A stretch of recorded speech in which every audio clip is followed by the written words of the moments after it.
শিরোনাম, সে আর ফিরবে না।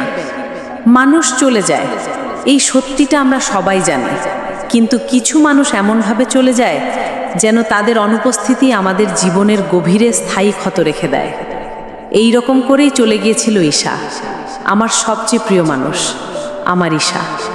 আমি আর ঈশা দুজনেই কলেজে পড়তাম, একই বিভাগ, একই ক্লাস, এক বেঞ্চ। পরিচয়টা ছিল হঠাৎ করে, কিন্তু বন্ধুত্বটা হয়েছিল মনের গভীরতা ছুঁয়ে। ঈশা ছিল সেই মানুষ যার কথা মনে পড়লেই চোখের সামনে ভেসে ওঠে একজোড়া চোখ, তীব্র আত্মবিশ্বাসে ভরা অথচ ভয়ানক একাকিত্বে ঘেরা।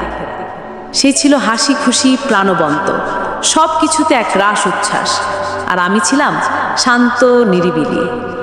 ঈশা হঠাৎ করেই আমার জীবনে ঝড়ের মতন ঢুকে পড়েছিল, আর তারপর শুরু হয়েছিল এক অপূর্ব বন্ধুত্ব, যেটা সময়ের সঙ্গে রূপ নিতে শুরু করেছিল অন্যরকম এক অনুভবের দিকে।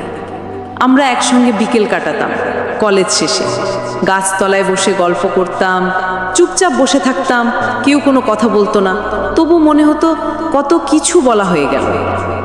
আমি কোনোদিন ঈশাকে বলিনি, কিন্তু ও বুঝতো আমি কতটা ভালোবাসি ওকে। ও বলতো না কিছুই, কিন্তু ওর চোখ বলতো তুই ছাড়া আমি নেই। এই না বলা ভালোবাসাটাই ছিল আমাদের সবচেয়ে বড় ভাষা। একদিন হঠাৎ করেই সব থেমে গেল। ঈশা বলল, আমি চলে যাচ্ছি, এই শহর, এই জীবন, এই বন্ধন সব ছেড়ে আর ফিরব না। আমি স্তব্ধ হয়ে গেছিলাম। কেন? কারণ আমার ভিতরে খুব বড় একটা যুদ্ধ চলছে, আর তুই তাতে জড়াতে পারিস না। সেদিন ও কাঁদিনি, আমি কেঁদেছিলাম। সে এক অনন্ত কান্না, যার শব্দ কোনোদিন থামেনি। ঈশা চলে গেল, ঠিক যেন সূর্য অস্ত যায় প্রতিদিন, কিন্তু তার আলোটা থেকে যায় অনেকক্ষণ। ওর যাওয়া মানে শুধুই একজন বন্ধুর চলে যাওয়া নয়, ও ছিল আমার অস্তিত্বের অংশ। প্রথম দিকে ভাবতাম একদিন ঠিক ফিরবে, হয়তো ভুল করে, হয়তো আমাকে দেখে চমকে উঠবে আর বলবে আমি ফিরে এসেছি। দিন গেল, মাস গেল, বছর চলে গেল, কিন্তু ঈশা আর ফিরল না।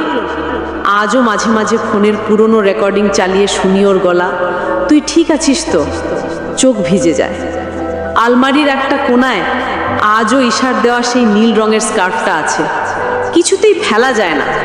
ওর গন্ধ মিশে আছে তাতে, একটা ফিকে পারফিউম, একটা গোধূলি হাওয়া, আর অনেক না বলা কথা। স্মৃতিগুলো বড় অদ্ভুত হয়, কখন যে মাথার ভিতর এক লাইন কথা বাজিয়ে দেয়, কখন যে হঠাৎ ঘরে ঢুকে আসে তার ছায়া, বলা যায় না। ঈশা নেই, কিন্তু ওর রেখে যাওয়া কষ্টটা আছে, এক রাশ ঝড়ের মতো। অনেকেই এখন বলে জীবন তো আর থেমে থাকে না। থাকে না ঠিকই, কিন্তু একবার যখন কেউ হৃদয়ের ভেতর ছাপ ফেলে রেখে যায়, তখন বাঁচাটাও আর আগের মতো থাকে না। আমার এখন সব কিছুই আছে, চাকরি, নতুন বন্ধু, একটা সুন্দর সাজানো জীবন, কিন্তু সব কিছুতেই একটা ঘাটতি, একটা অপূর্ণতা। ঈশার মতো কেউ আর আসেনি, কেউ আর আসবেও না।